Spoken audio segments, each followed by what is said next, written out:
I want to share a really awesome Am I the A-hole story that I read. It's titled, Am I the A-hole for being happy that karma is getting my ex-husband tenfold? I'm 31 female and ex-husband is 33 male. We were married for 7 years. I was naive back then and didn't know who I was marrying. So in part, some of it feels like my fault for not being more vigilant or walking away much sooner. As we all know, there are two sides to every story, but that was the most miserable 7 years I've ever had. Between his drinking and poor financial habits, to his constant disregard for me or lack of ability to communicate, I was not having a good time. There were days I'll have full mental breakdowns and he would mock me or try to diminish who I was as a person during the episodes. He thought very highly of himself, to the point that many who know of him believe him to be an actual narcissist. If you've ever dated or have been married to a narcissist, then you know the emotional warfare they put you through. He would make me second guess myself in arguments or daily conversation. I was beginning to think my memory was truly glitching.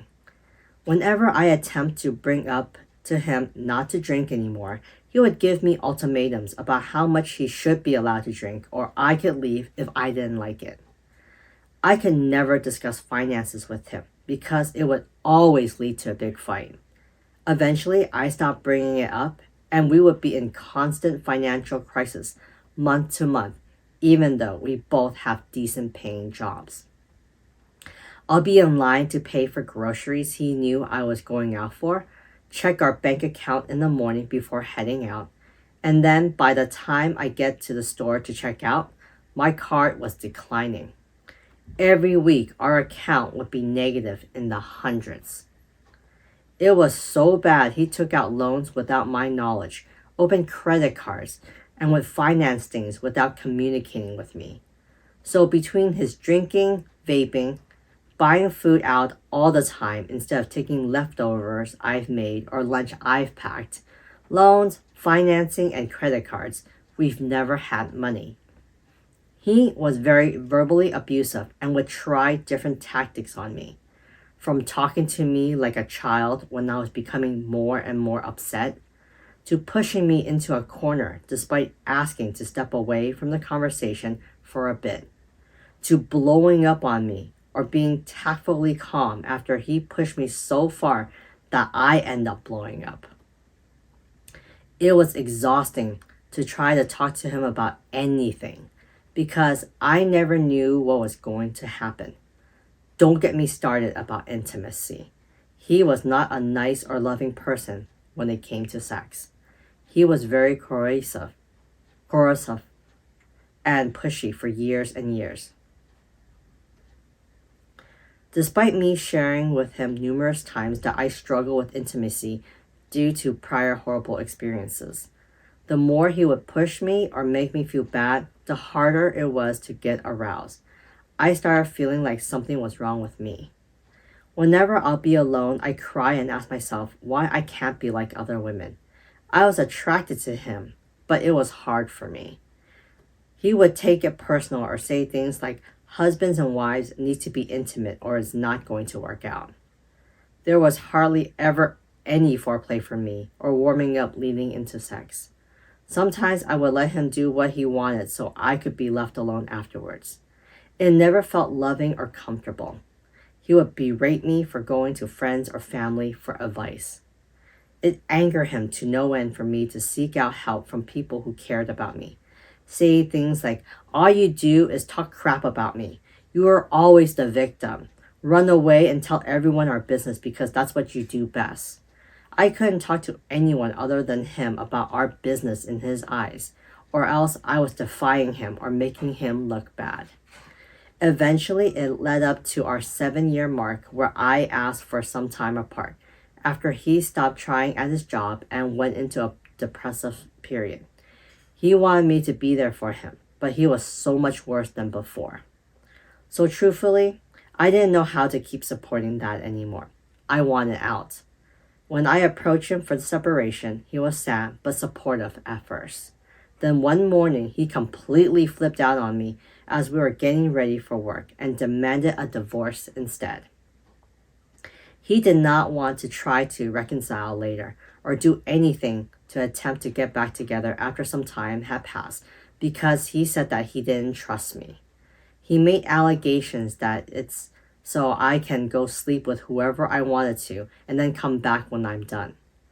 It couldn't have been further from the truth, but he was always accusing me of cheating.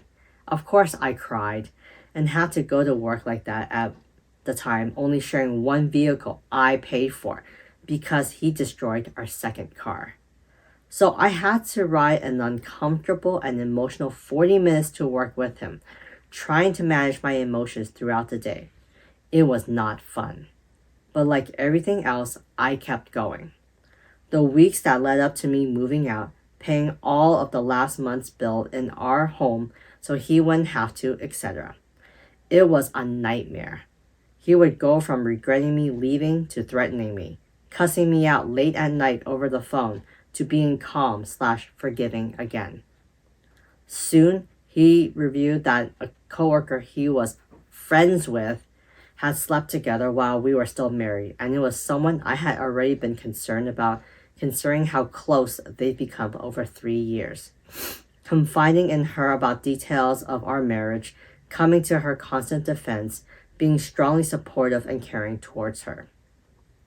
It was no surprise, but I was still angry when he used it as a tactic to rub it in my nose in it.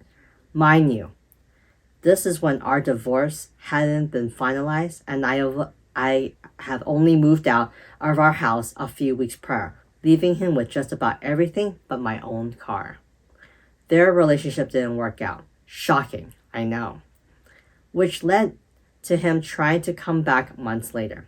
When I denied him and confirmed it was fully over between us, he freaked out. Stalked my house, threatened me, harassed my family, and eventually I had to call the police on him. Since then, he got a better job, got himself his own car, and was planning on moving out of our old house. He rubbed his new job in my face and told me he'll be just fine without me.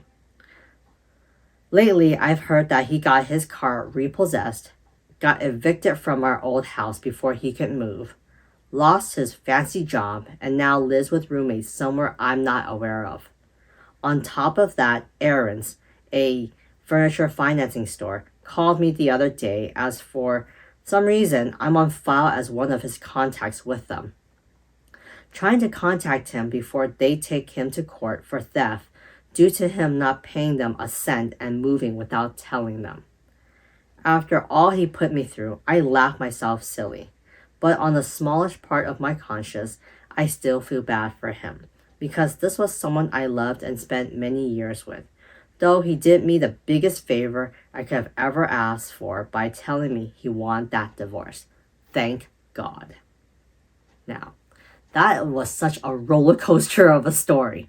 It went from showing what kind of life that the OP was going through, like all the downs basically, the negativity of her ex-husband and everything, to her just leaving and just moving on with her life. That was pretty awesome. And it sounds like karma really did get to him. But let's see what the comment section have to say. First commenter says, "You're not the a-hole for feeling relief and even joy at his misfortunes. After enduring so much emotional turmoil, it's natural to feel that karma is finally catching up with him. You deserve to celebrate your freedom and the closure that comes with it. Your happiness is valid." I totally agree. Another commenter says, "Honestly, if joy were a crime, you'll be serving life without parole right now after all that emotional roller coasting. You deserve to ride this wave of happiness like it's the last ride at an amusement park, OP." Totally agree. Because OP's ex-husband sounds like a nightmare. Sounds like he was isolating her from her family and friends, gaslighting her. It's just all about him, and never about the OP.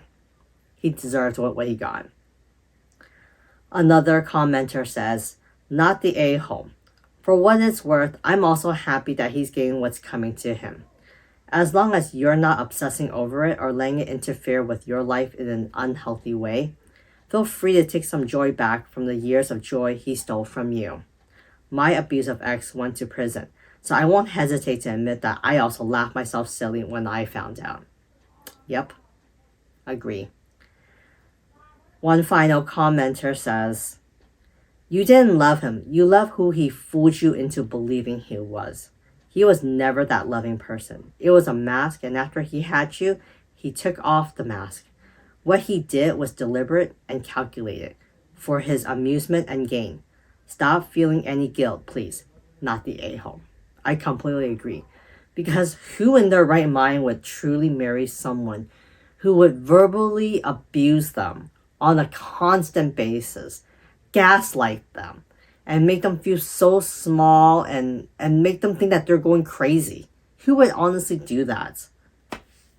Anyways, so the OP does give a slight small additional updates and details.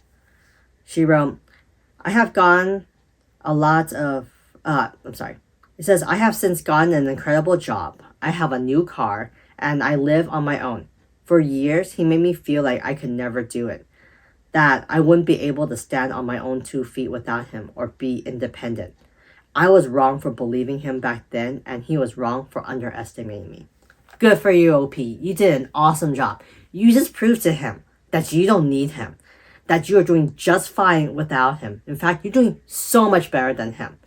You're independent, you're taking care of yourself, you have your own place, you have your own car. You dropped down hundreds of pounds of stress and weight from you. So, you know what? Continue to be happy and enjoy your life, OP. That's all I gotta say. What do you guys think of this story? Do you find it satisfying as I did? Let me know in the comment section. And if you like these types of stories, remember to continue to like and subscribe. I'll talk to you guys later.